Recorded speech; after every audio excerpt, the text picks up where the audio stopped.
You all, we are not licensed professionals. You know, we are just here on this roller coaster called life, trying to be better friends to one another, trying to be better human beings on this planet. If you're tuning in, we are not opting out of therapy. We are not advocating that you listen to us and not see someone who is licensed and trained to help you with day-to-day life on how to cope and deal. So we advocate for therapy a lot here. We believe that everyone has something to talk to somebody about. So, just like to make that disclaimer that we're just here giving our opinions and having discussions week by week.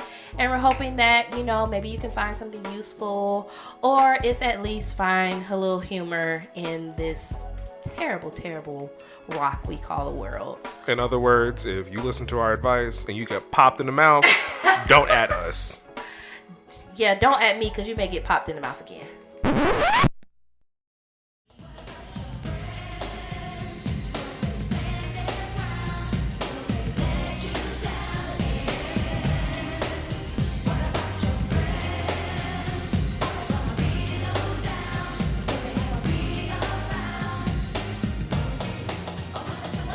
Welcome back to another episode of the Friendship University, you know, the podcast where we come to encourage you to be a little less trash by us being a little less trash every day. You know what it is and you know how we do. This week is a little different though. So I'm going to be joined by a special guest. Don't worry, ladies and gentlemen, Miki will be back on the mic very, very soon. But while I was in town and had the privilege of speaking with a very, very lovely, elegant, diligently, just wonderful woman, I wanted to take the opportunity to let her impart some wisdom onto you all here at our university. So this week I am joined by Noelle Singleton, founder of Afro Swimmers, advocate, international speaker, international swim coach and advocate, mother, friend, lover, cooker, debater, possibly future lawyer, possibly future politician. But I'll let her give you all of those details as we get further into this conversation. Noelle, welcome to the Friendship University. How you doing?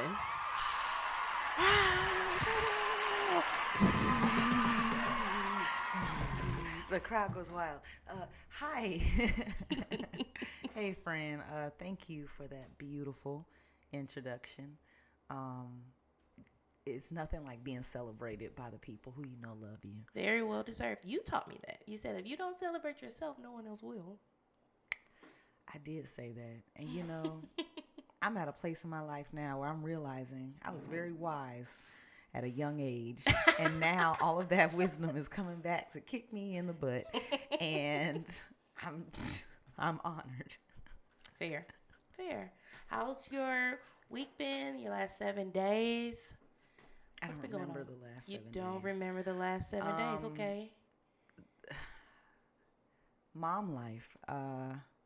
Mom life is life right now. But I'm also rediscovering myself. So, you know what? A lot has happened in the last 7 days. Learning how to mother, like the connection that I have with my son. Recently, he wasn't feeling so good, and it's just amazing how I was able to pick up on his cues, even though he's not able to communicate to me, you know, exactly what hurts or what he's feeling. So I had to figure it out, and doing so can be really scary because you have to listen to another part of you. You have to listen to a part of you that nobody else can hear but you. And when that intuition kicks in, it's really cool how you just know what to do when the time is right. I can't explain it. There was no book that I could have read that could have prepared me for this.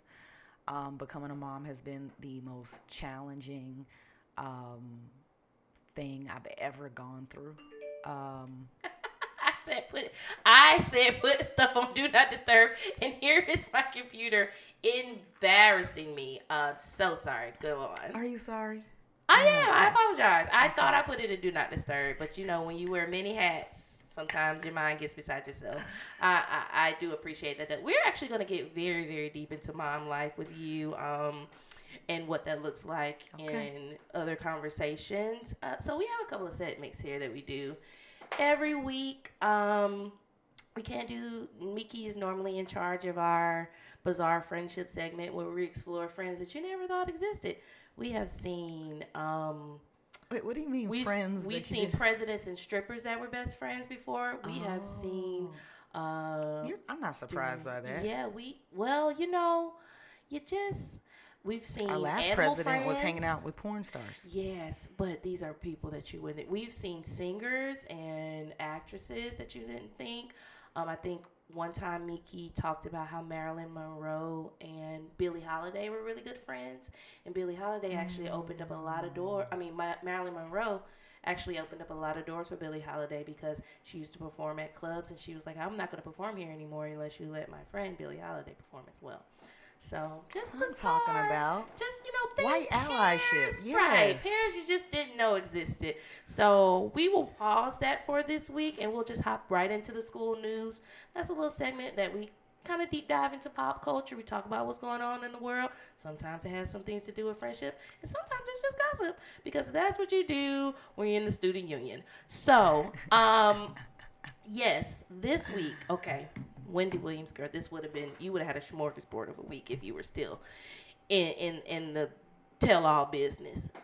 Firstly, I would like to say, I don't know if you saw this, but RIP to former First Lady Rosalind Carter, wife of Jimmy Carter. She has passed away at the tender age of 96. Wow. So she had a beautiful life. Jimmy Carter, I believe, is still alive. He may be 100 by now, if I'm being honest.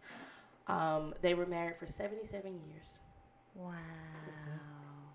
So, oh man, we're gonna, that's a lovely life though. 96, you're married for over 70 years. A peanut farmer turned president. Who, up to like a month ago, has been building houses for Habitat for Humanity. Exactly. I'm not sure of her cause of death. But, any death it can be difficult for a family, regardless of age, right? 96, yes, is a very... Think about all that she's lived through, all that she has witnessed. Almost a whole century. Oh, my goodness. She has literally seen the early 1900s to the early or mid-ish 2000s. They got to stand behind the first black president and the first black first family. Yep. Whoa. Mm-hmm. They lived to see same-sex marriages. They lived to see the internet. They lived to see they lived to see not only the development of the cordless phone, which was probably like mind-blowing, to the actual cell phone. So they've seen a lot, and a beautiful life. I think 77 years together is amazing. So RIP to you. We'll start there. Now let's dive a little deeper. Okay. Cassie. I don't know if you saw, but Cassie took out a $30 million civil suit against Sean the Puff Combs. And apparently it was settled within 24 hours of her filing. Thoughts? So what I heard, yes, this is what was all because I have my ear to the streets. Yes, you do, huh? As a mom, you got your ear to the streets. Listen, that's the only way to do it. The Sesame Street. Absolutely. Okay. Oh, good one. Okay, all right, that's fine. Actually, it's Bluey now. Wow. That's what we watch. Okay. But Cassie, first of all, I want to commend her. People do not understand how difficult it is to speak your truth through our justice system. Yeah. However you look at it. Yeah. And as a woman, to come forward and to discuss intimate details of abuse, moments that have humiliated you. Yeah. To have to relive that. Think about how many times she had to tell that story just to get it in that complaint.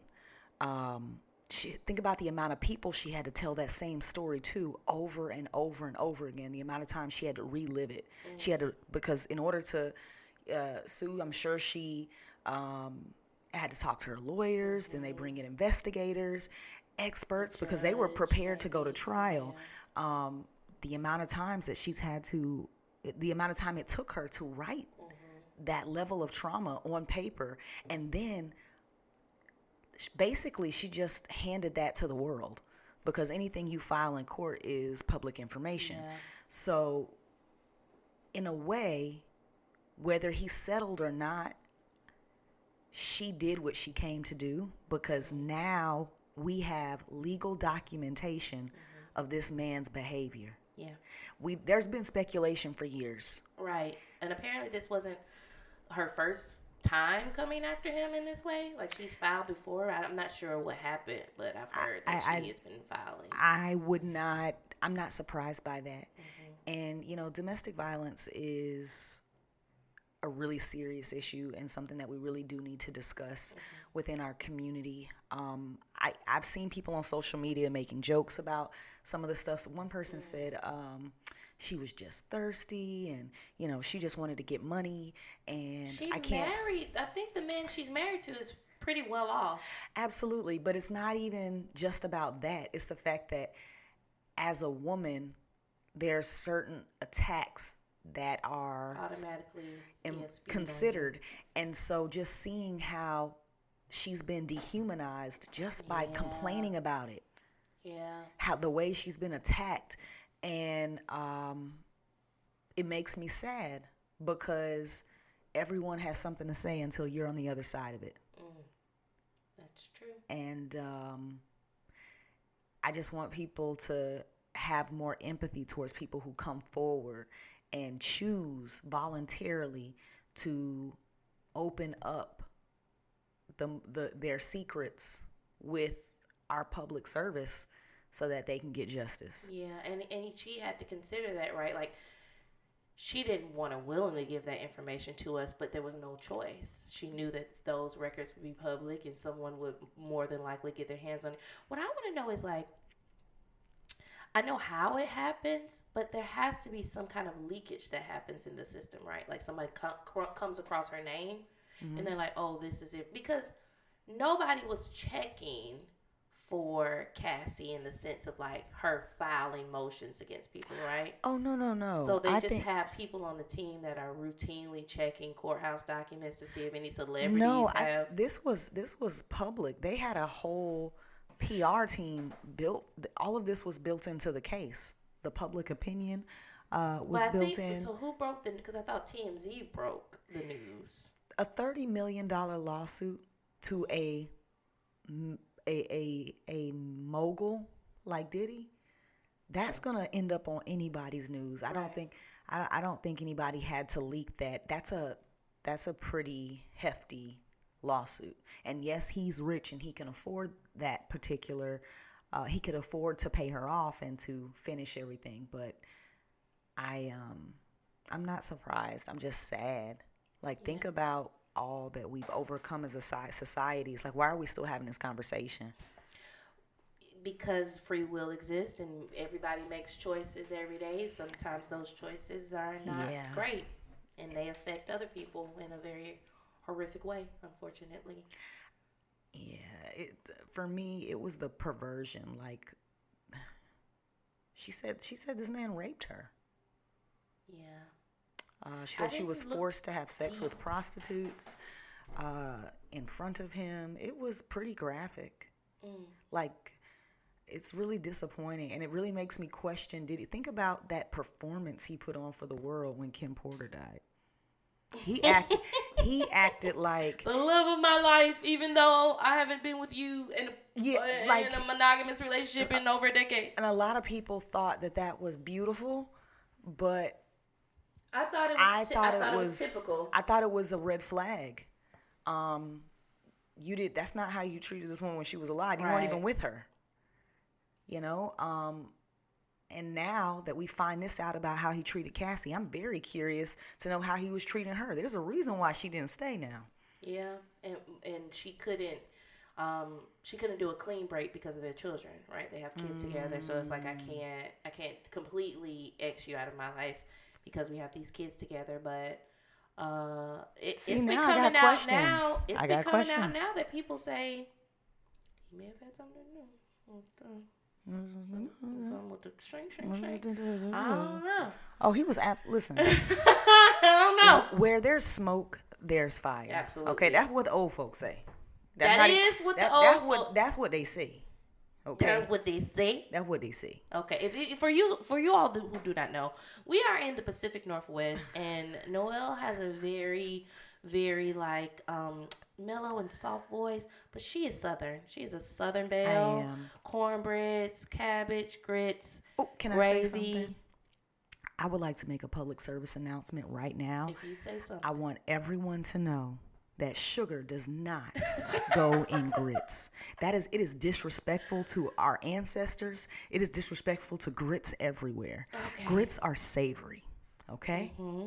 They're savory, and they're supposed to be savory. And it's just so...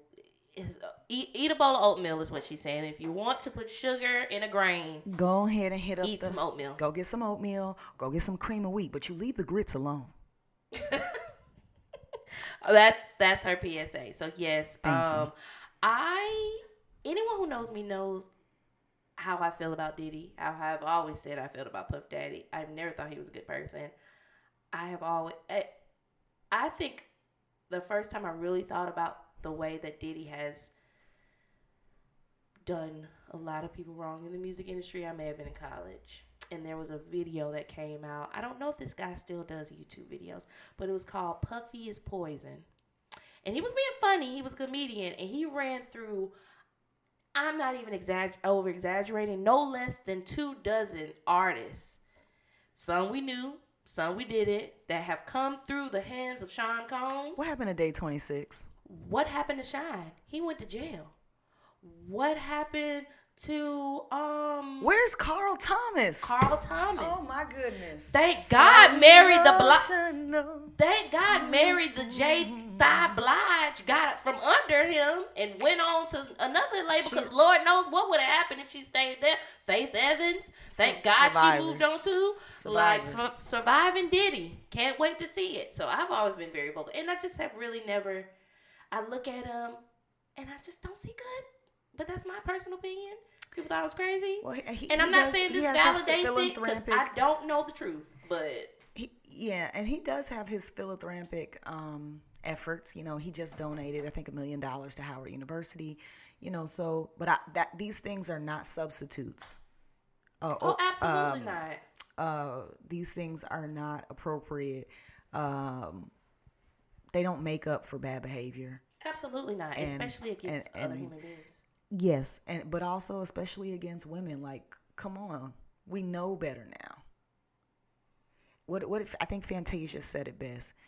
If you don't want me, then don't talk to me. Oh, see, I don't think it's that. Go ahead and free yourself. Yeah, but I want you. You just want to. I just want to control you. Ooh, that's the C word. Oh God. I just got something in my eye. Oh God. Oh man. I just want to control you. You went for the jugular. Yeah. Okay. We having therapy. Let's do it. Yeah. DV is a very serious situation. My heart goes out to anyone who has ever experienced it. Cassie, you know, we'll consider you a friend of the pod if this is what you went through. Thank you for your truth, and I'm gonna choose to believe Black women. I'm gonna choose to believe that this is what happened, and I'm glad that you seemingly are in a more healthy relationship now, and you seem to be on the path of healing. I hope every piece of that millions of dollars or however much you got helps along that healing path. If you have to take a bath in it, if you just have to go to the bank and ask them for a bag of $1 million to know that it came from him, and you just pour it in your bathtub or wherever, and you just swim around in it, do what you have to do to feel better. A lot of people were talking about she just wanted money and just different things. I don't think people understand how civil suits work. She was going to get money regardless. But more he didn't have to settle.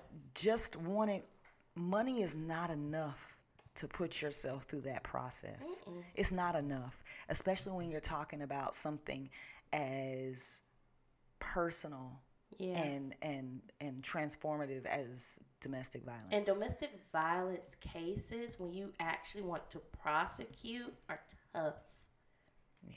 And those people oftentimes don't get the sentence we think. There are people who had dime bags on them serving more time than someone who has beat or raped a woman before.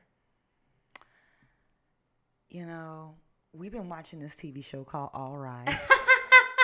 Shout out. And it's about this really awesome judge. And she talks about how the system can work. Mm-hmm. And so... Or how you can make the system work. Correct. She's very creative in her methods to make sure that everyone gets a fair trial.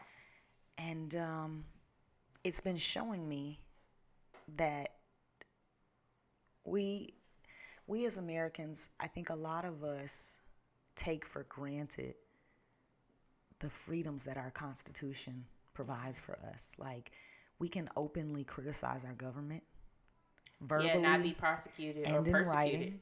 Well, We maybe have the right persecuted to in the media, protest. The purpose, I believe that the purpose of our justice system was to allow for people to have an opportunity to be heard. Right. And there's this quote that I really like that says, the people's healing begins when they feel heard. Okay. I've never heard that quote. People's healing begins when they feel heard. And I've been spending a lot of time thinking about what that means to be heard, right? To feel seen, yeah, to be validated. Heard. Listening does not require agreement. No, that's very true. It just requires empathy. Yeah. And sometimes it's not even about you trying to change somebody's situation or change the problem. It's just you letting them know, hey, I'm here and I see you. Mm-hmm. I recognize your humanity. Kind of ties into the listen to understand versus listening to respond. It's so powerful. And dealing with the justice system in that capacity, I think it can sometimes cause more stress than it does help. But I do recognize that the United States of America is one of the few places in the world that allows that. Or that we show that we allow it, but do we really allow it? Oh, there's definitely issues. There's definitely issues. But what I will say is, even as a Black woman and knowing the atrocities and the history of the evil that is racism and white supremacy, I still know that there's things that I can do here in the U.S. that I wouldn't be able to do in other places. Right. And I think right now, watching all of these genocides take place in Palestine, in Congo, in Sudan, just seeing all of these issues unfold, there's a humility there. It's like, that could have been any of us. I didn't choose to be American. Right. This is how it was born. Right. But as much as I am an American, I could have been born anywhere. Yeah. And so it puts things into perspective, right? This year has just been really heavy. Like, I feel like the message that's surrounding us is that life is precious. Life is precious. Life is precious. I think that's the message we've been getting since 2020. But the problem is our social behavior is not changing. Exactly. In fact, it's getting worse. Yeah. I completely agree. We're so desensitized to violence and to the dismemberment of a human body. Like, it is entertainment for some people. You see some of these horror movies. Oh, they yeah. listen, Saw took it too far. I have not seen a Saw movie probably since the third one. I just couldn't Even Texas Chainsaw after I found Massacre. out it, which has had been remade so many times. It's just the gore, like, of just. They've made a I don't know if you saw, but they are coming out or it's out. There's a horror Thanksgiving film. Stop it. Yes, I think it's called Thanksgiving. I'm not watching. And it's some guy, and I think he's murdering. I think access mask itself as knowledge, so because we have access to see so much, we feel more informed and knowledgeable about topics. But I can see something and know nothing about it. Absolutely, because we don't know everything. Yeah, I don't either. Absolutely not. One of my favorite artists, India Ari. I love you so much. Thank you. There's this song on one of her albums where she sings, "The more I know, the less I understand, and all the things I thought I figured out, I have to learn again." And she may not have written that song, but she sang it, and it was through her voice that those words are still with me now. Yeah. I heard it, and now as a mom, that couldn't be more true. I can believe that. While becoming a parent, you're having to reparent yourself because you are trying to guide this young mind, but you are also realizing that everything that was done to you in your childhood won't necessarily work for your child. Right. The idea of parenting children differently than one another, I can say it's probably a newer concept when you think about it. Even how our parents parented us, they treated us all the same, but we're not anything like one another. We all have our own personalities, and there's the conversations about this child may need this and that child may need that, and so. Well, that's where friends come in, because friends are the family that you choose for yourself. Come on, I'm family. And we are family. Like a giant tree stretching up to the sky. Yes, that's true. I can't not wait. I wanna talk about one more thing on that vein, and then we'll kind of switch gears a little bit into something a little bit more loud. Let's go. Keke Palmer has filed a restraining order against the father of her child, Darius Jackson, I think is his last name. She's now also citing abuse. I think there are claims that he may be schizophrenic. There's a recording that came out of her mom, and Darius talking. It's a lot. And I know a lot of people were on that, free yourself from Darius bandwagon when the whole Usher thing happened, when she went to Vegas. And they were like, and people even then were saying, that's signs of abuse. He's trying to control you, blah, blah, blah. Now, I'm going to just be honest. People's relationships are their relationships. There were things that happened where we saw videos of them after that out laughing, and people were like, I can't believe we went back to her. People going to do what they want to do. Well, you don't know some people's situations. And that is the father of a child, so we don't know. Well, the truth is, we really don't know. You don't know anything. Absolutely. We don't know anything. All we know is what they want us to know. Absolutely. And first of all, I feel very protective of Keke. I feel like we're related. I feel like she's cousin Keke. You know what's funny? There's been this. We've known Keke Palmer has been in our lives since we were born. Akila and the Bee. She gave us all of these great performances. She's been a child star. We've seen her grow up. She's grown up with us pretty much. And somehow I've never seen as much support for her now as I ever have. Since that when we found out she was pregnant, it's like the narrative changed almost. We started supporting her like a family. It was like at that point she became cousin Keke. People were throwing virtual baby showers for her.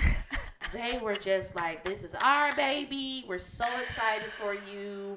I love that. And this is also someone we saw grow up and has really never had a lot of controversy in the media. Like she had Yeah. that Trey Song situation where she was calling him a predator, and then all the stuff came out about, him doing things. But yeah, the support, I'm here for it. Well, she's a part of the mom squad now. And That's different. mothers have scars that only another mother could love. That's why we run in packs. And I never noticed that until I became a mom. I mean, I've always noticed how cliquish moms are. Right. It's very rare that it's just one. It's normally like two or three, and they run in group in herds. Yeah. And I want to welcome Kiki to the herd. Her son is beautiful. She's beautiful. I feel like motherhood has given her this level of confidence that was always there. But I'm like, shine bright, honey. Yeah. And I feel for her because dealing with the custody battle and having to work through something as personal as this level of violence and all of that's been taking place in their home. She's already a celebrity, so that's a stressful situation by itself. Yeah. So as a celebrity, when you go through that, it's multiplied times 10. And so I'm proud of Kiki for how she has protected her self-identity.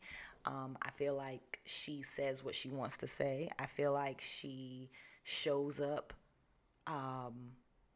as an intelligent, focused, funny, and confident Black woman. And I believe that this is just her beginning. So I know, Darius, you are no longer invited to the cookout. I know that we're not there and we are not in your relationship. However, we just want you to know you better not show your face here. So I wish you the best, and God is amazing. Fair. Shout out to Keith Lee. Yes. And I'm going to just briefly mention along those same lines of someone being uninvited to the cookout. Apparently, Party is also uninvited. Now, Megan came out, Meg Thee Stallion, came out with her song. I think it's called Cobra. I'm not too sure. I know I saw snakes. That's all I can remember. Where she made mention of catching him cheating in their bedroom. Catching who? Party. The guy she was in a relationship with. He cheated on Megan.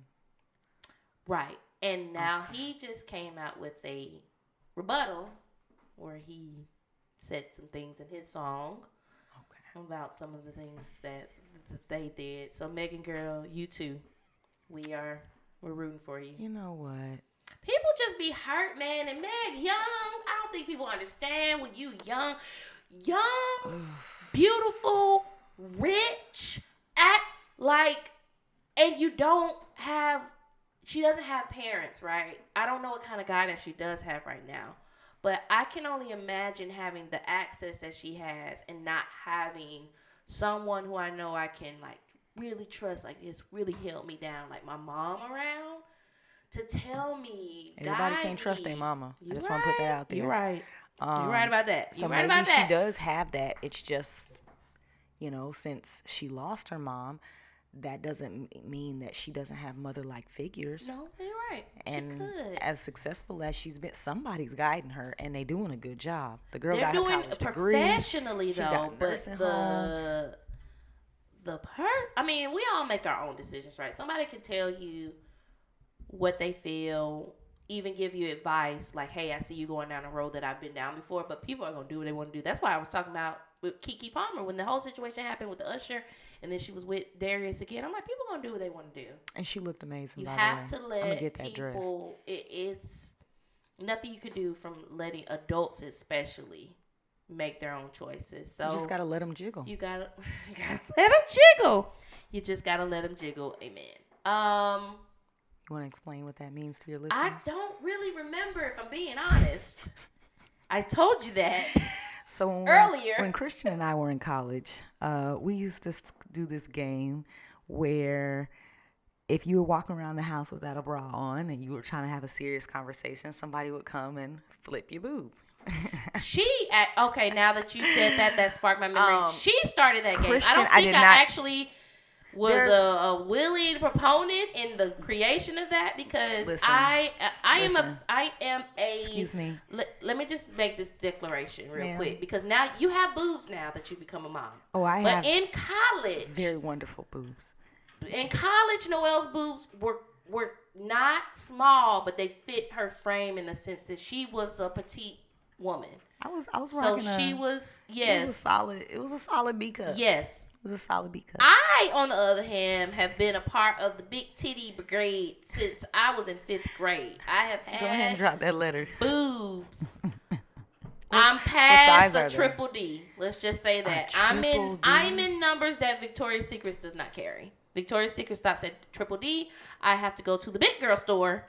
Girl, you As in the adult store, so not the plus size. You got to go Victoria's Oath, not Victoria's I Secret. have to go to Victoria's Horizon to actually get what I'm looking for. So, she would come and flip my boob up in the space that I'm supposed to feel safe and not wearing a bra. Because women out there, anybody, especially if you have big breasts, you know the feeling of relief you get when you walk into that house and you just take the bra off and you're just free. So good.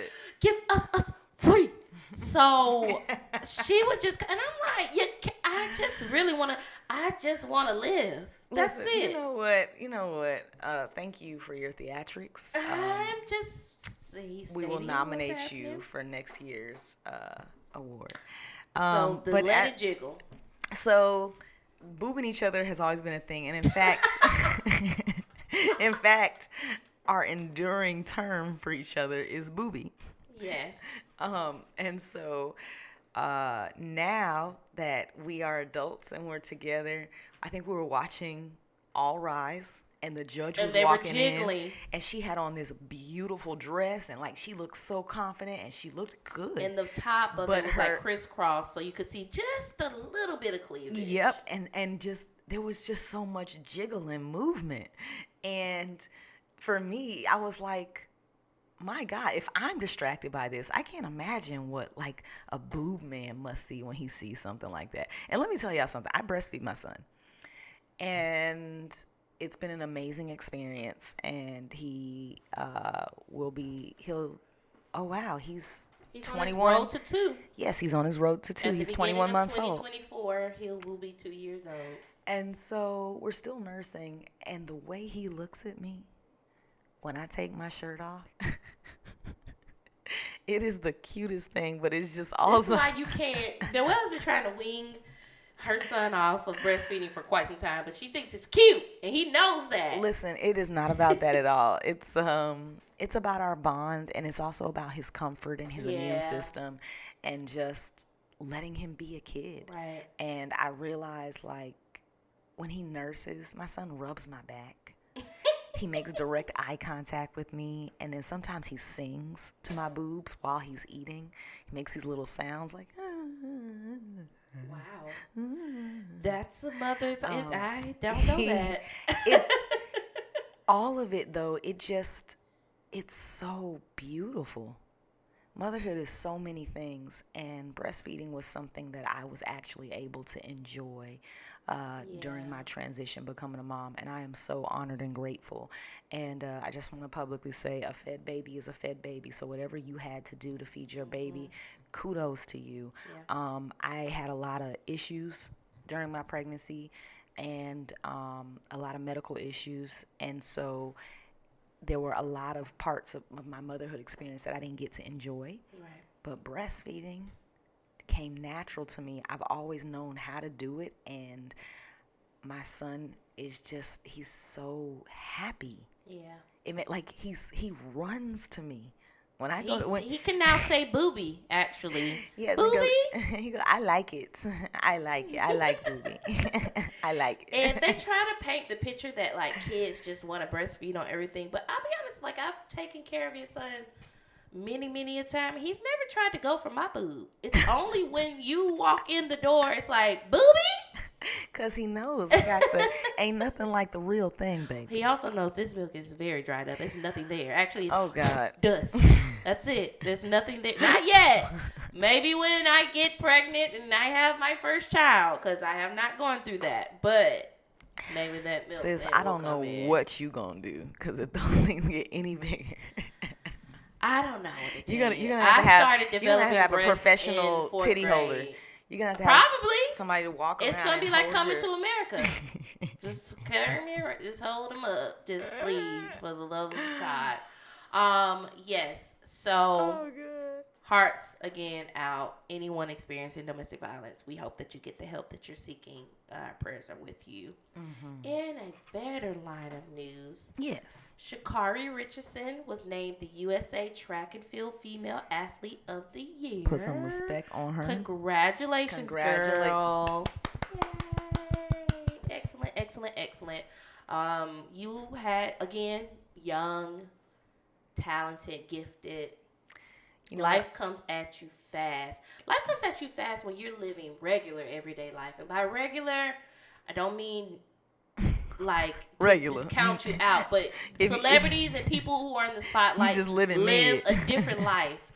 But yes, absolutely. people getting up and clocking into work and living life, and that comes at you fast. Absolutely. So to imagine you being thrust into the spotlight, and then you have this big scandal with drugs, weed, all this, and then people are counting you out. They're just talking about your losses.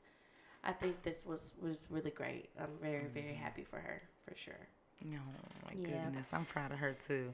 And the Kerry Washington was her for Halloween, and I did not see Kerry Washington. What?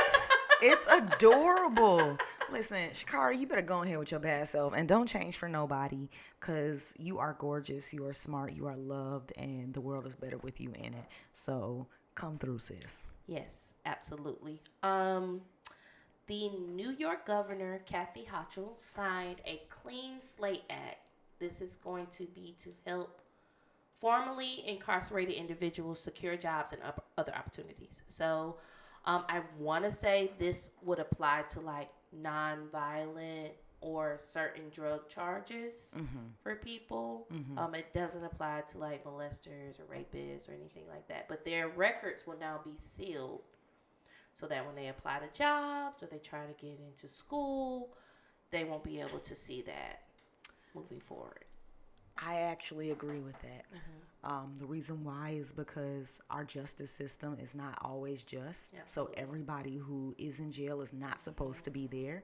And every day we're finding out more and more cases where the person was innocent but yet was convicted as guilty. And they should not have to walk around with a scarlet letter. Because even if you are guilty, there are second chances to exist. It's just life is hard enough. Like, oh my gosh. So I just want everybody to win, and I want everybody to have as much grace as possible, because we need it. We need it. None of my us. Favorite word. What's my favorite word? Grace.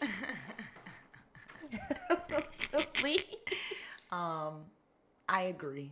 And I hope that truly benefits the people who need it the most. Yeah, I think that was her intention, said to give people a fair shot. Yeah. When they come out. Yeah. So, a few more. Okay, come on. We had 2 projects drop over the weekend. We got Andre 3000, the New Blue Sun. Yeah.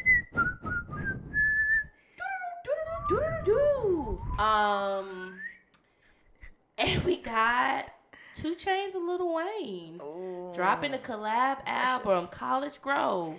Pressure. Did you get a chance to listen to any of it? I did. First of all, kudos to Andre 3000 for not allowing the music industry or the world or anyone's opinion to put him in a box. Expectations, anything. I listened to some of the songs, and it's a very healing frequency It's something that I could see myself painting to or doing yoga or even just working. But it showed a different side of him. And the funny thing is, I could still hear his personality in the flute. Right. And so it was very different. It's not what I expected. It definitely caught me off guard. When I first heard it, I was like, what is this? And you're a mom, so I'll give you that pass. He did an extensive interview where he said there's no rapping. I know. Yeah, no, I didn't. But you probably didn't catch that, and I not. get it. But people still were acting I go to like... bed at 8 p.m. No, I did not know that. Yeah. But, yes, I am... They said it's at 432 hertz frequency, which apparently is supposed to be like a healing frequency for sound, meditative. like you do sound baths Yeah. and things like that. It's something about it, and it definitely helps you. It relaxes your nervous system. And so, yes, it also felt good to just hear something that we haven't heard before. It's not a remix. It's not a cover. I mean, this is just him, all him, right? And it was nice. It was refreshing. He surprised us. He gave us something that we weren't expecting. Which is what he normally does, right? So can you be mad at him? I don't think I miss Outkast. I do. Yeah, Stank on you. I know. He talks about that in the interview. He talks about his love for that period in his life and his love for Big Boy. But that's not where he is anymore. He said, I think he said something like, I go get colonoscopies now. What am I supposed to rap about? Like, that's my experience is different. I can't rap what I used to rap back in the day because my life is different. So, listen, rap about colonoscopies. I don't think he wants to. It's necessary. It saves lives. Yeah, but come on, R.I.P. Chadwick Boseman. They're not gonna be bumping that on the street. Well, maybe they should. Because colon cancer has been affecting black men at a higher and higher rate. Maybe he'll give those bars to someone else. Listen, somebody needs to grab those bars. Like, can we advance as a people, please? Can we? Can we be ratchet and we live? Have my pink, oh my goodness. brown. So where do we go from there? I heard that for the first time. And you heard the second song. Take that. Yes. Bend it over, blah. Yes. Yeah. Wow. You were actually appalled. It just. You thought she so thought bad. so. We were in the car, and she was like, "Is this a joke? Like, is this song real?" And I was like, "Yes, this is a real song." You are really in mommy mode. Like, you really your ear. Like I said, them Sesame Streets, Bluey Streets. Actually, it's Gracie's Corner. Gracie's. That's the street you're on. I'm Gracie's Corner. That's Gracie's the corner. You're not corner anywhere. But Gracie be bumping though. Gracie she be do. bumping. I will give you that. You know, I used to. I put Gracie's Corner on, and me and my old boy, we would be in there having a time. Her version of "Do Not Be a Bully." Oh, that's a new one. I don't know that one. Be a bully. Hey. I ain't listened to Gracie's Corner since the last time I babysat. Zone. Huh? I ain't listened to Gracie's Corner, if I'm being honest, since the last time I babysat. That was some months ago. Oh, you're going to hear it tomorrow, so just get yourself ready, because the second walk through that door.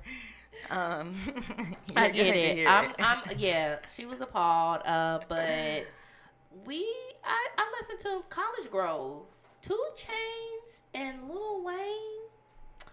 I haven't played a full rap album from start to finish in a while.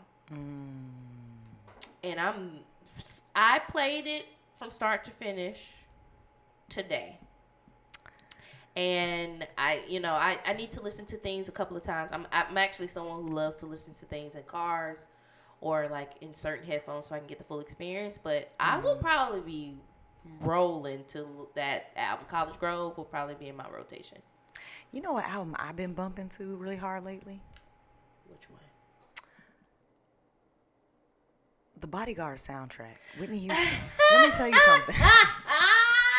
It's so good. I was not expecting you to say The Bodyguard. It's so good. It actually is, though. I Have Nothing is a game changer. Actually, that a lot of people don't know that's the album that has "I Will Always Love You" on it. It has "I Have Nothing." It has the "I'm Every Woman," "Run to You," "Queen of the Night." Queen of the Night. Oh, Whitney, I miss you so Yeah, much. Nippy girl. I know. R.I.P. girl, we love you. Yeah, I get that. That's fair. Bobby! Bobby, Bobby, love you. Yeah. Someone I feel like I don't have the book of life, so I don't know who's gone too soon. But for me, That for sure. I would yeah, have, but she was in a lot of pain, and I right, recognized that she was struggling. She was just so amazing, and I just wish we could have given her flowers. right. I met her sister Mm-hmm. at an event, and her sister's convinced that it wasn't an accident. Let's just say that, and she's doing everything in her power to figure out what actually happened. Well, everybody So, deserves their day in court. right. So I pray that she finds the peace she needs. I can't even imagine what that feels like. Yeah. So to tie up the school news, the student union talk, TI opened an affordable housing Go ahead, complex in Southwest Atlanta. It has over 100 units, and 25 of Wow. them will be for homeless youth. Wow. Wow. Listen, I need everybody to get on that, please. Absolutely. Killer Mike, go ahead and do it. Yeah. Candy, since you've had so much to say about Old Lady Right. Gang, please get on Everyone that. in Atlanta, Like get on that same everyone train. who has benefited from the black community supporting them needs to be given back. And not to say that these people aren't giving back and haven't, but that I'm not saying that at all. But right now, affordable housing is a serious issue. Man, especially Atlanta. Everywhere, it's just it's gotten so bad. Yeah. It's contradictory. It doesn't make sense. So you have these we have places for them to live. They just can't afford it. Absolutely. That is a whole different conversation. So who are you making this stuff for? We are in a capitalist society. Who do you think I they're making know, it for? but the thing is, they're making for the people who gonna pay it. we got to do better. And you know what? What I think. We got to do better. And I don't know. Let me not even say I don't know a lot. I don't know. I'm a novice when it comes to real estate. Mm-hmm. Maybe I know about certain things just based off of my interactions with people or knowing homeowners, but when it comes to real estate law, selling property, however that works.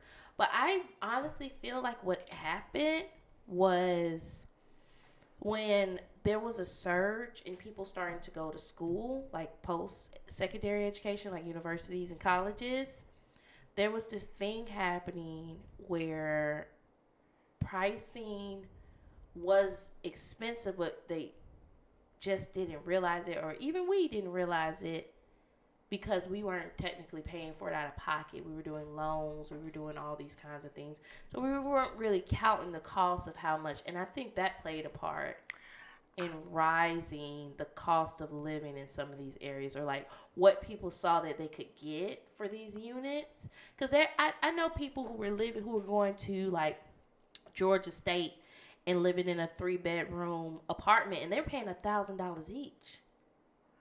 Oh yeah, no, I hear what you're saying. Yes, the money was being made. I think the biggest issue with the student loan debt situation are all those people who had predatory loans with these ridiculous interest rates. So when they went to go pay their principal, everything was going towards interest. So they were never getting out of that loan. Oh, absolutely. I'm just saying, like, I feel like people were taking advantage of being able to charge that. Oh, yes. Because they knew people weren't paying attention to how, like, now that we go to work, especially you as an entrepreneur, you know the amount of money you make. You take that into account when you look for your housing, when you talk. Yeah. But as college students, we're like, we're getting these loans.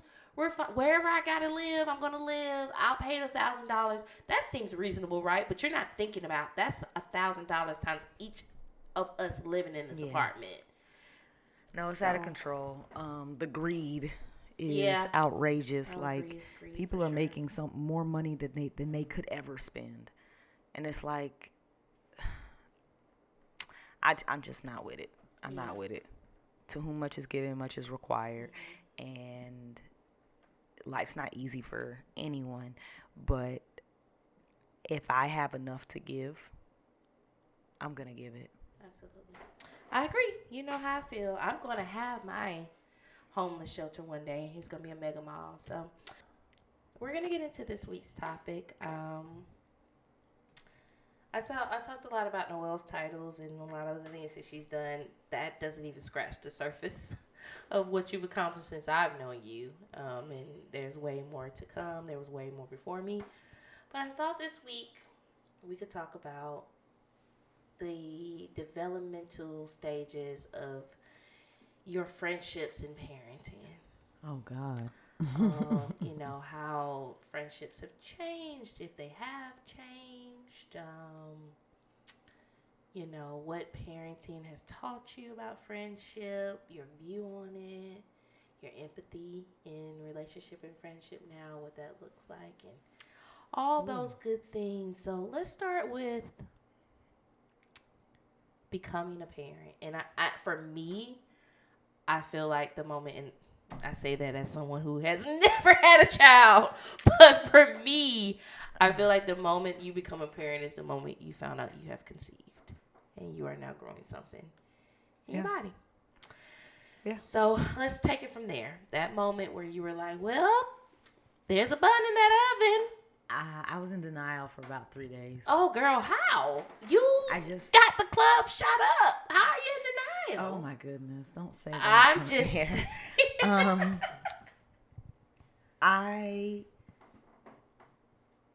I've just wanted this for so long, and when it happened, it caught me off guard.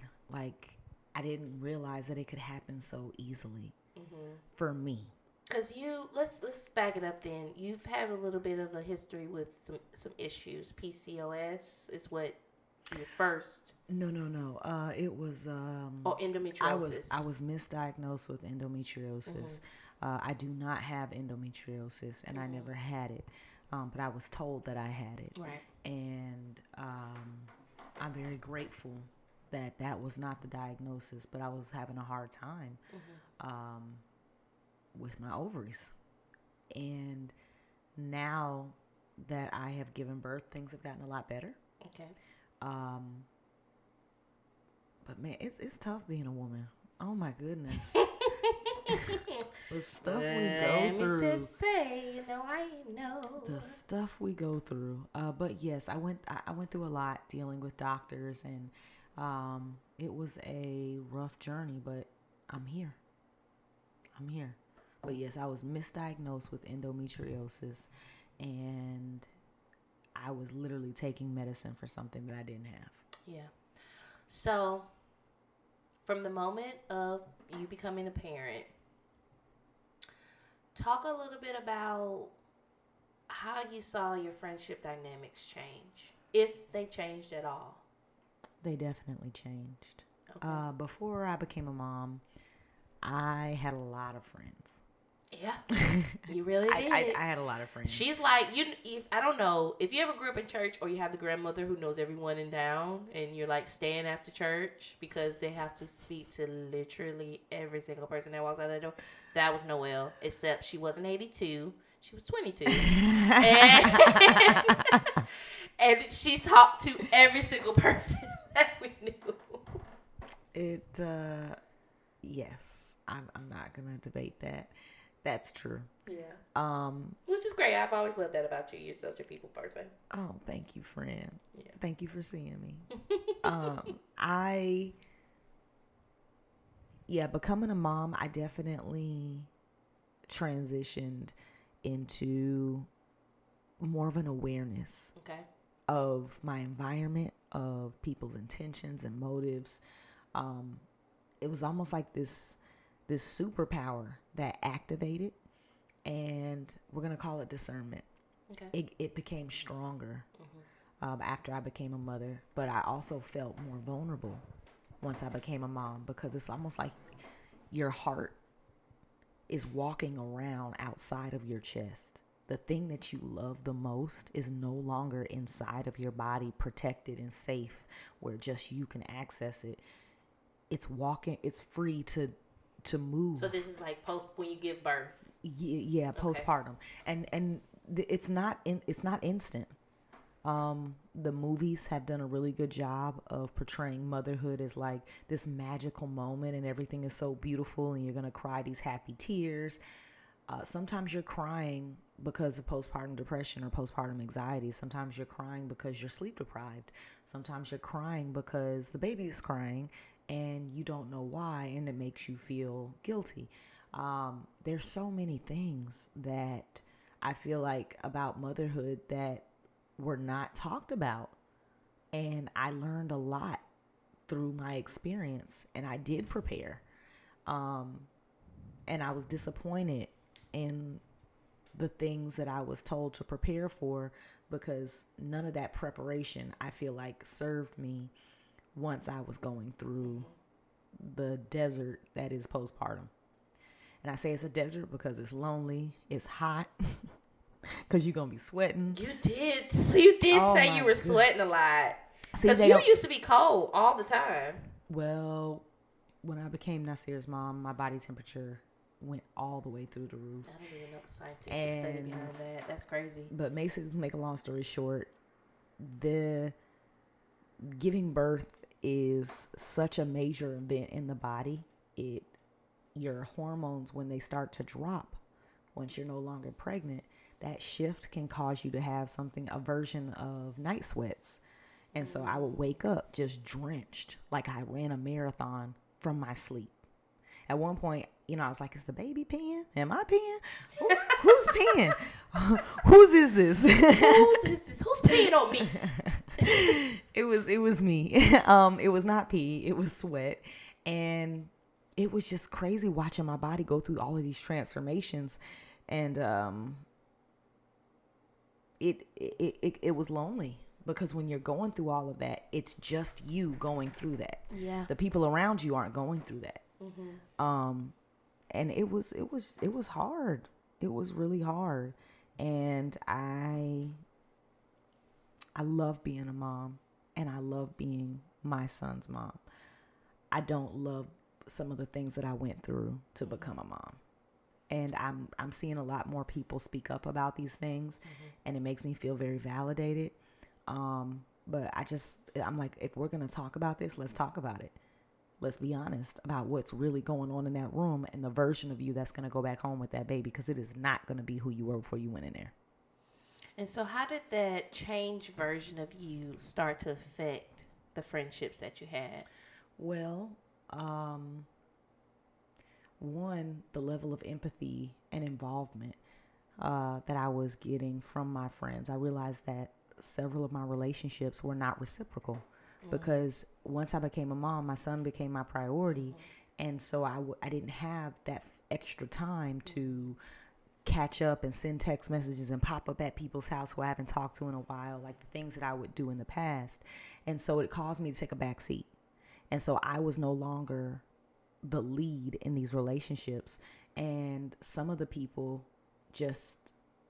we just stopped talking. They fell off. Yeah, because I wasn't able to maintain the relationship. The whole relationship stopped. And it didn't make me feel good. I also had relationships where I've realized that there were certain people in my life who had no idea how to support me as a mom, as a friend, and didn't know how to be there for me. And so learning how to communicate with those relationships, also knowing who you can be vulnerable with. Becoming a mom changed my friendship circle so much, to the point that I don't have a lot of friends. And the friends that I do have been with me for very, very long time. And I am so grateful for that. I realized in my darkest hour, my friends were there for me. And that means the world. It's a level of support, because, again, friends are the family that you choose for yourself. And so it's one thing when you're given to someone, meaning we don't choose your family. Right. So, and we are taught that we're supposed to love them and embrace them, because that's family, that's blood. But the thing is, when somebody chooses you who's not blood, and they accept you for who you are, and they grow with you, it's such a dope feeling to be chosen, you know? And I choose you, babe. I couldn't do it. The Andre 3000 sample slap. shout out to Andre, thank you. Okay. I think that was inappropriate. I'm sorry. Sorry, It made me laugh. I went too far. I enjoyed it. I don't think you went far enough. Actually, we could have pulled out the insert Anchorman flute melody. Oh, jazz here, flute. the jazz flute. You will eat cat poo. Yeah. I will not eat cat poo. You talk about my city, you eat cat poo. That's an amazing movie, by the way. Shout out to Will Ferrell. Yeah. I love you. Please fix the bottom row of your teeth. We all see it. Listen, first of all, this is a tangent, but I'm a proponent of people, if they don't want to do it, he has been successful with them teeth the way they are. He always has these scenes where they zoom in and he's like, you, sir. Honestly, if I was someone like, let's say I was like a Nas or a Fabulous and I rose to fame with the chipped tooth, I would never fix that tooth. You can't tell me anything. This tooth, I know food got has stuck in it. Mint Food had to get stuck caviar. in it. Ew. What the finest of the finest I'm cuisine has gotten stuck in it. You're dang on right, and now I'm keep good. that too. I have several Keep concerns. I got a bag and fix that my chipped teeth. tooth was in the front This too. is also coming from someone who has great teeth. Noelle has perfect teeth. So I do not have perfect teeth. your teeth I have spent are a lot. white. They're all the same size. They're all in alignment. There are no gaps. I'm missing a whole tooth back here. Nobody would ever. I don't even know when that happened. That must have just happened because you've always had great teeth. Thank you. I appreciate that. Yes, it's been a goal of mine. So Pageant life. yes, oh gosh, pageant days. We gotta talk about my pageants. I briefly. Briefly. Noelle is a commander, and she's also like a current. She just sucks you. If you don't swim away fast enough, you're gonna get sucked in. It's like a whirlwind. So I met Noelle, and I think within the first 2 months of me meeting her, she was running for like our Miss University. And I was like, No, because Was you were that there it? for Miss Black and Gold. oh, Miss Black Gold was I the was first Miss Black one. and The Gold first, and then I was- Alpha Phi Alpha fraternity Incorporated. Incorporated has a pageant, and that's the qualifier. And I don't think I had known you for the entire semester by that point. I had just it may transferred have to GSU. been just like partially into the semester, and somehow I found myself at the pageant holding a Team Noelle sign. Remember, it was Noelle number 12. Noelle number 12. I was we were in another city. I don't even remember how we got there. I don't know who drove. I don't know what. No. That was for Miss GS. Okay, so first I won Miss Black and Gold at Georgia Southern. At Georgia Southern. Okay, then yes. I went to Miss Black and Gold Regional. Oh, yes. And that was the one school. at the yes. And that one I got Community Service Project of the Year, best interview. It was just we went for a solid And like second almost runner-up. 2 years. She won. She was the second Black Miss Georgia Southern ever in the history of that university. I think That's at that point, Georgia Southern had been like 106 years old, maybe something around that. They were over 100 years old. And the first winner won in like the 70s or something like that. Oh no! Shout out The to 90s. Erica. Erica was the first Black Miss GSU. She's an amazing person, and I actually had the privilege of meeting her at the Miss Georgia Southern anniversary. And so Miss Georgia Southern is a Miss America prelim. Right. And what that means is that the Miss America organization has Miss Georgia Southern as one of their preliminary titles for you to compete for Miss Georgia.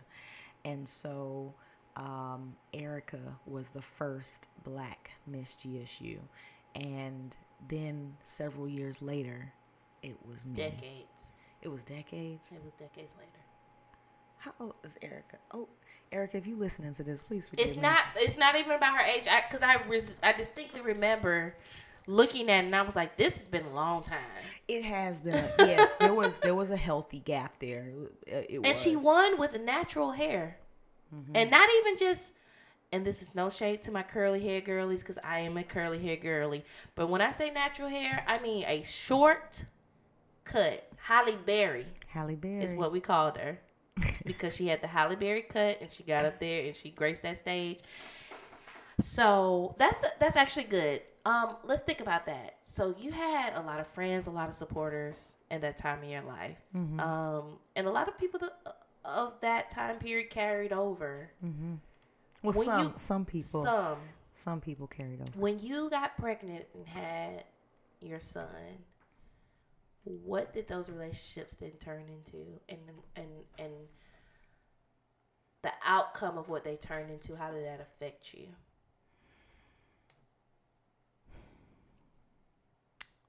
Becoming a mom transformed my relationships in a way that the love had to either increase or I had to let it go. That's how much energy is required when you're bringing life into the world. And I lost a lot of friends. I also lost family members that I was no longer comfortable speaking to. And it was difficult. The type of love that I needed. So once I became a mom, I changed. Right. I genetically, scientifically, physically changed. And so my needs changed. Right. The way I communicate changed. Yeah. And I'm so grateful for the relationships that were able to grow and change with me versus holding me hostage and saying, well, you have to be who I've known you to be. And if you're not, I can't be your friend anymore. I actually had somebody say that to me. After giving birth, somebody told me that they felt like they didn't know who I was and that they didn't feel like they could talk about it with me. And it hurt really bad. But it also showed me who was actually there for me when I couldn't give in the way that I was used to. And I'm actually really grateful because I realize now that I was giving a lot of energy to people who had no intention or qualification to give it back. And getting it back has never been my motivator for loving on people. I just love on people because I love to do that. That's who I am. But when I realized that there was so much being taken from me and not enough being poured in. And in that moment, it was my real friends who saw me in need and came to pick me up and reminded me who I was. And those people are invaluable. I started to see friendships differently because the people who I have in my life now, they're not just friends. We are family. My son will call you auntie. You are his aunt. You are his uncle. You're family at this point because now, once I become a mom, your relationship isn't just tied to me. You have to support too. Yeah. You can't just show up for me as a mom and not show up for my children and think we're going to have a great relationship. Right. It doesn't work that way because right now, his life is tied so much to mine. So I think that one of the problems that we have in this country is we put so much emphasis on caring for the baby. Is the baby okay? Is the baby, everybody worries about the baby once the baby's born, but there's not enough people worrying about the moms.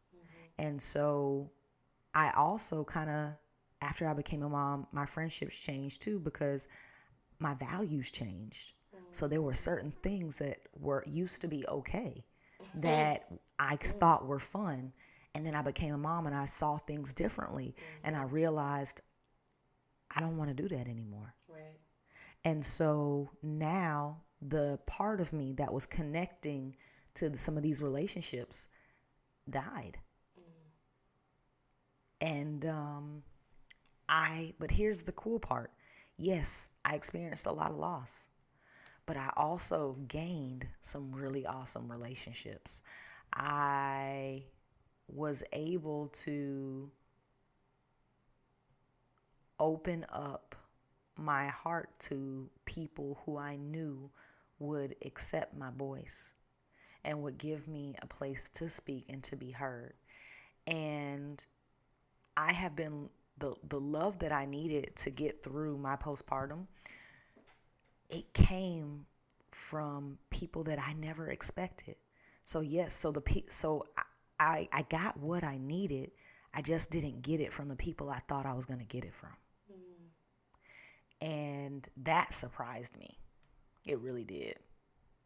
Now I have new values that I look for in my friendships. I have different set of expectations that I have and new boundaries that I'm operating in.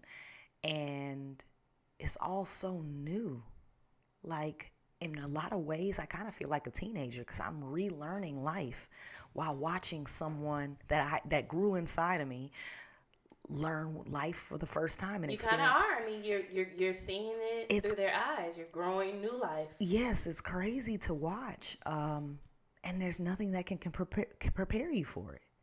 Mm-hmm. There really isn't. You just kind of fall in and you're like, okay, kick your feet, breathe, don't drown. We're going under. Ready? Here you go. Hold your breath. Bloop, bloop, bloop, bloop.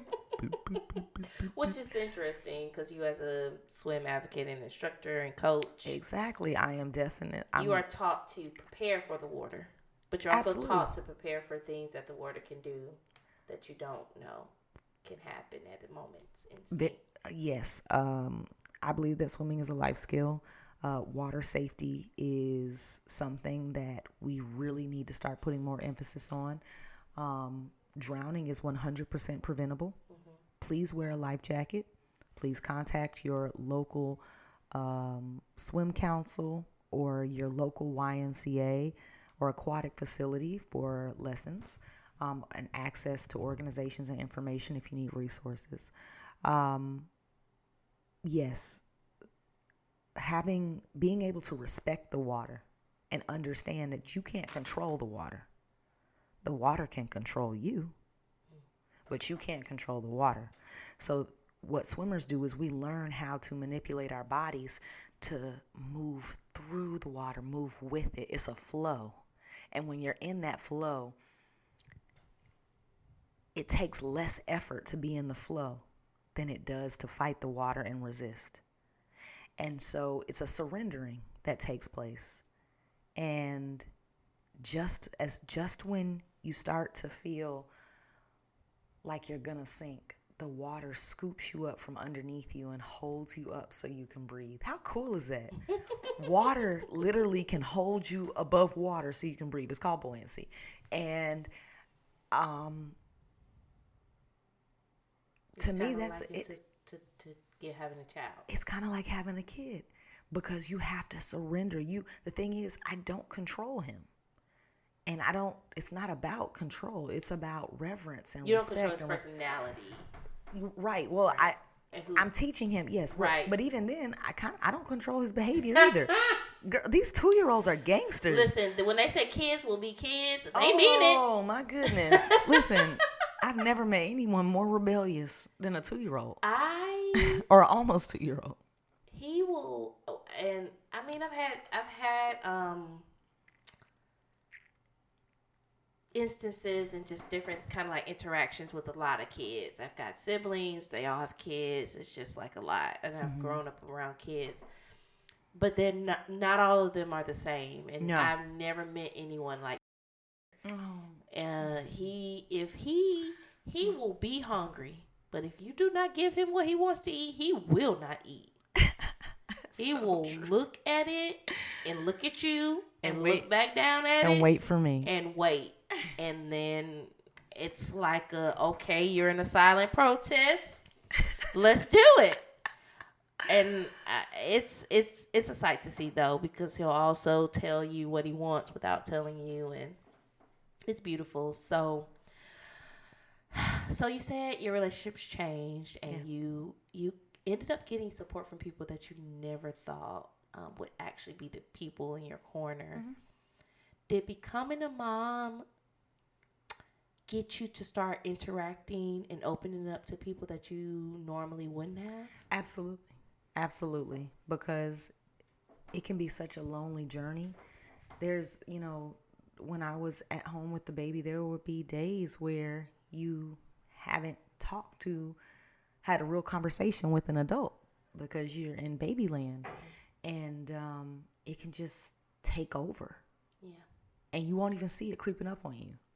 And so you really have to fight for your individuality. You really have to accept that you're not who you were and you've become someone new, but who you are still exists. Mm-hmm.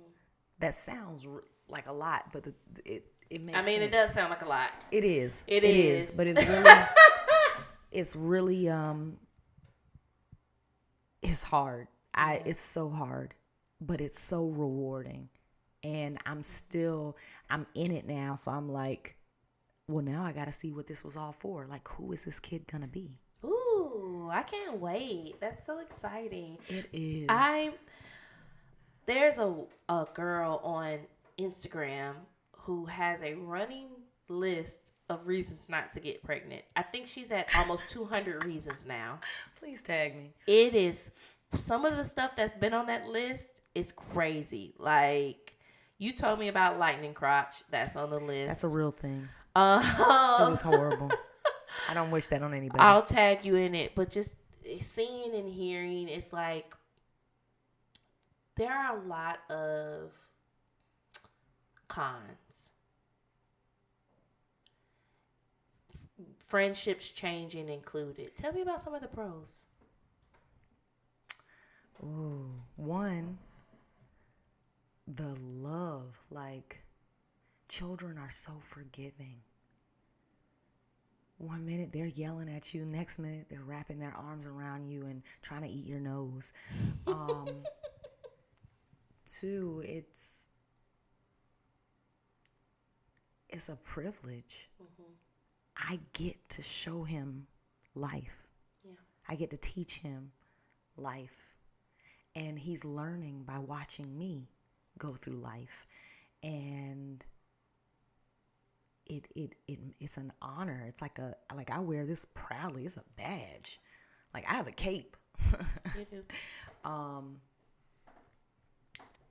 more compassionate and I'm more patient. I'm wiser. I'll attest to that. Thank you. It's growth. It's growth, He's a good man, Savannah. A good man. But the love, like, everything he does makes me proud. I have so much pride in him. And also my hustle has increased. Like, I didn't even know I had energy to do half the stuff that I'm doing now. I'm so productive as a mom. I do more by 9 a.m. than some people do all day. Get up, cook breakfast, clean the kitchen, take a shower, get dressed, get the baby dressed, clean up again because he just undid everything that I did. Prep his food, get him out the door, get him to school. Take calls. Like, it's so much. But when you really just focus on, I'm here to love this person unconditionally. I'm here to guide this person and to teach them how to build healthy relationships. What an honor. Like, the fact that God trusted me with this is amazing. And and they look like you. Sometimes. Some of y'all, I got questions. But Nasir has my lips and my eye color, and it's like looking at yourself. Like, kids are like little walking mirrors. So I learned so much by interacting with him because he treats me how I treat him. Respect works like that. Yeah. And so if I want my son to start saying thank you and please and hugging, I hug him and I say thank you and please to him. So he just gives me back what I show him. What a lesson. What a way to see yourself. Talk about self-awareness.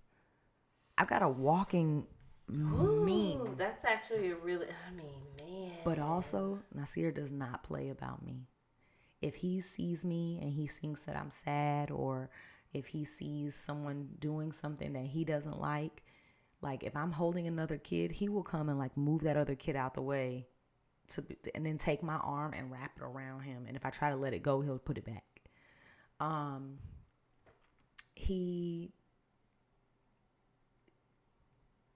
His love feels so good. To him, I'm the most important person in the world. To him, his whole world is me. What's not to love? And I get to give that back because he's very much my whole world right now. Yeah. And so it's beautiful.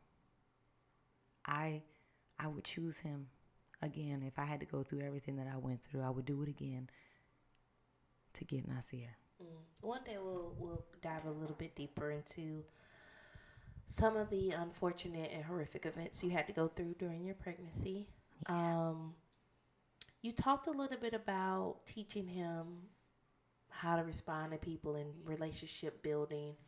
Do you think since having him and wanting to show him what friendship looks like and what reciprocity looks like, has that changed your view on what friendship is now? Because now I need to make sure the people I have around, Absolutely. he sees that. Absolutely. Having an audience changes everything. Having an that's a drop. You do have an audience. It's a little person watching you all the time. I have a constant audience. That and is it a changes good everything. message. That touched me, and I don't even have kids. Having an audience, man, what a word. Go on. I'm sorry. You change the way you talk. You change the way you stand. Shoot, some people had to change the way they breathe. Now, one day I was eating some chips and I was smacking. And so then started smacking on imaginary chips because he saw my mouth. And so he starts going. And I was like, no, he didn't. You trying to call me fat? No, I didn't say that. But it woke me up. I was like, he's watching. Yeah. And when you think they're not watching, they're watching. And what you do is what they mimic, what they emulate. Wow. So now, when you think about relationships and friendships and people that you bring into your inner circle, what do you look for when you choose friends? When you decide now you are someone, because you said if you're my friend now, you're family. Yeah. You're an auntie. You're an uncle. Yeah. You're somebody who's going to be around my kid. Yeah. What is important to you when you start to think about developing those kind of relationships with people? Well, the first thing that comes to mind is my child safe around you? If the answer is no, that's an automatic disqualifier. Then nothing can come from this. But the next question, if that question is yes, then I have to say, can I feel safe around you? Okay. And is it safe for me to make mistakes? Is it safe for me to speak my mind? Is it safe for me to be all of the versions of myself with this person? And being all the versions of myself doesn't mean that I expect someone to be everything to me. That's not it at all. What I'm saying is I need friends that believe me when I speak, that believe in me, that pray over me, that show up. Showing up is really important to me. Yeah. You don't always have to have the right words. You don't have to send a fancy gift, but if you give me your presence, your time, that's the best gift that anyone can give me. And I have friends who understand that, who understand my personality and give me grace. to make mistakes and to learn from those mistakes and to rise above and be supportive. I have that. And a lot of people don't have that. That makes me very wealthy. Mm-hmm. Very wealthy. Other things that I look for are they working towards something? Mm-hmm. You can't be stagnant. Yeah. I have some very successful and ambitious friends. Right. And success does not mean the same thing to everyone. Mm-hmm. So I'm not saying that you have to have some fancy, high-powered, white-collar job, blue-collar job. You don't. That's not what I'm saying. I'm saying that you have to be living in a purpose. Mm. And as we all get older, we're redefining and relearning what our purpose is, because it's very easy to get distracted in our society because there's so many distractions. Absolutely. But being a part of something bigger than yourself.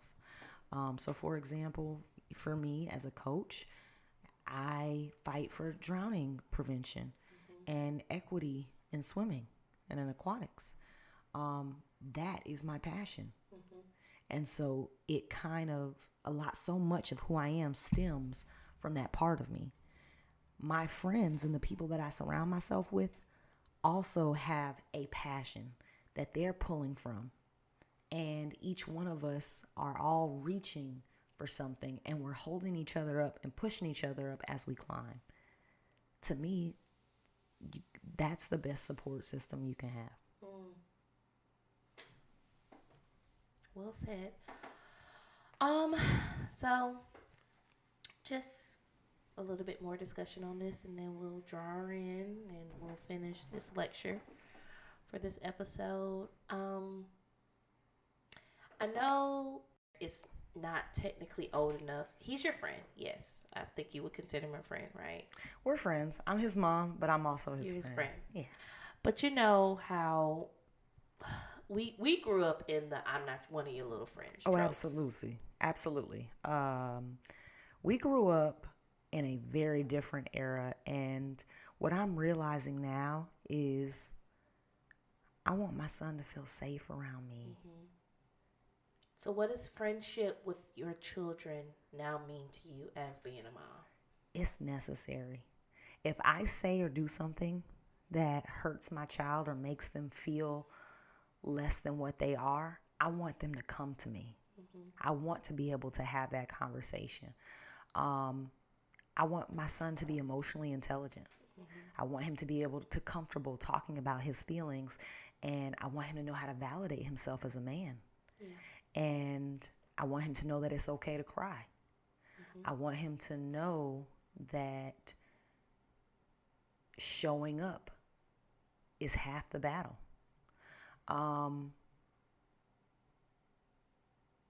I pour so much of myself into this being. And I also know that there's a lot of things that are outside of me that I have to learn to pour into him as well. So everything that I'm teaching him, I'm relearning for myself. And one of those things is mindfulness, the act of staying present. I learned life skills as an adult. Like, what do you mean? Coping mechanisms. Okay. Healthy coping mechanisms. I didn't grow up. Emotional life skills. Emotional. Mm-hmm. As an adult. Okay. So I learned those things as an adult. And so teaching my son how to regulate his emotions is really important, because I want him to know that all feelings were made to be felt. Mm-hmm. All of them. A lot of us got whoopings for being mad. You got upset. Oh, you crying? Let me give you a reason to cry. Mm. I want my son to be able to cry.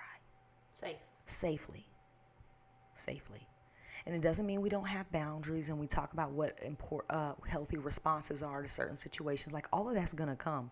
But right now, I just want him to feel and to learn his body. Mm-hmm. And I want to give him a chance and space to do that. And I feel like that's really important for Black people, particularly the Black family, because there's so much trauma in our bloodlines through history. Mm-hmm. And it's like we've been mishandled and dealt with so much aggression for so long. my son has, because of the sacrifice that the people before us made, for me to have an opportunity to raise a son who's free, who knows what it's like to be talked to with respect from a young age. I feel like we can get better outcomes with our kids by showing compassion. Anger is not the communicator. And so I'm realizing that discipline has many forms. Yeah. And a lot of people only knew discipline with a belt or punishment, taking away something. But or a switch. But I'm realizing that consequences can be beneficial too. They can be things that are positive and lesson bearing instead of trauma bearing. Right. I don't have to hurt you to teach you that I love you. Yeah. And I just want more people to have that and to experience that. And I want my son to have that. Now, don't get me wrong. If there's a situation where he needs to be checked, I'm the one who's going to check him. Absolutely. But I also am going to check him in love. So looking for alternatives. And I want to be, and this isn't a bashing community by any means, especially to our parents. Our parents did the best that they could. They grew up in situations where they didn't have a lot of time. I had to instill fear in you because I don't have money to put you in daycare. You can't open the door. I need you to know. Like, there are situational it's circumstances. Valid. It is. Changes how you respond. And so I'm grateful that we are in a generation now where certain circumstances have changed and we do have that option. We'll I want to go ahead. I think what I'm saying is I want to be able to parent from a place of love, not a place of fear. Yeah. And that fear has been placed on certain communities for many, many years. Like, nobody chooses it. Yeah. It's the world you're born into. Happens. So if you were born during Jim Crow era, you grew up in fear. And you had to watch your back. And yes. And as a parent, my overwhelming fear of your safety, I got to tell you, do this or that's it. I think of it like this. I wasn't a parent in that era, but I feel like it was either I tell you to do this and you are upset with me, or you don't come home. Pretty much. I would rather you come home and be upset with me than not come home at all. I would agree with that. Yeah. He's in school now. And he's in school with some people who aren't quite like him. He does see some people of color. And it is a PLC or a school that has PLCs. Absolutely. What are you noticing about the friendships he's making? Oh my God. One, he's a flirt. Okay. He likes women, and he's so beautiful to look at, and he has this charming smile and his full lips and his natural lip liner and his little dimple, and he likes to laugh, but Nasir acknowledges everybody. When we go out, he says hello to everyone. And the thing is, I would like to get back to doing that myself, because I realize how good it makes people feel just to say I see you. Yeah. And it's almost like I'm relearning what's important by watching him experience his childhood. And I just want it to be as sweet and innocent and wholesome as it possibly can for as long as it can. Yeah. Before it gets messy, and you know what I mean by messy. Yeah, I know. Yes. Yeah. Yeah. But he's making friends. He's so free. There's no barrier. When he sees a kid, he goes, baby, and then he runs up to them. Sir, you're a baby. Excuse me, you're a baby. Talking about baby. And then he'll say, your baby. And you're a baby. And he's going to say, your baby. He's going to see, they say back whatever you say. But his love of people, he's so curious. And I wonder where he gets that from. and he makes people feel good just by looking at them and acknowledging them. Like when he locks eyes with somebody, they always bust in that, oh my God, look at him, he's so sweet. And then they start speaking in the baby voice. But it's something just about locking eyes. Because, he can't have a whole conversation with you. Or not in English anyway. Oh, yes, he is bilingual puppy. He is speaking the Spanish. He does. I'm so proud of him. My son goes to a immersion school, and I'm just so excited for him. All the opportunity he's surrounded by and the way that he's being loved on by people who look like him and by people who don't. Which is great. Great. And Noelle is also bilingual. She did Latin American studies. And, I did. Yeah, Spain. Yo hablo español mucho. It's very important to have the power of language and being able to communicate with other groups of people. It's a superpower. And so watching my son learn Spanish, sometimes he learns new words that I haven't learned. And so he'll come home and teach me something. Oh, wow. Are they like, are these like added words? Or is it like as the language is evolving? Because you know how we have like slang that just keeps evolving here in America. These are actual words. So he'll come home. So for example, he's been learning about the different colors and different balls. And so he came home, pelotas, pelotas, pelotas. And so at first I didn't know what he was saying. I know that pelota is ball, but the baby version of that comes out, you have to translate the toddler and then translate the Spanish. Yeah. And so now, he's saying disculpe, and he can identify water versus milk, and he can count to Spanish. And one of his teachers, so all of his teachers are native speakers, and one of his teachers, who I believe is from Honduras, she's like, hola gordito, which is like chunky cutie. And so Nasir responds, hola gorda, which means fat. And so he thought he was conjugating that word correctly because she was calling him gordito. Which is very smart. I mean, I get it. But it was so innocent and so cute. And I didn't know whether to laugh or cry. You were like, I was impressed that my baby was conjugating. Also like, this is funny. It was very funny because he meant well, and it was just. And I'm sure she meant that. She knew that for sure. Sure, and it's just really dope to see him learn life in English and in Spanish. Yeah. And so he gets nothing but Spanish at school, and then we do some Spanish and some English at home. Yeah.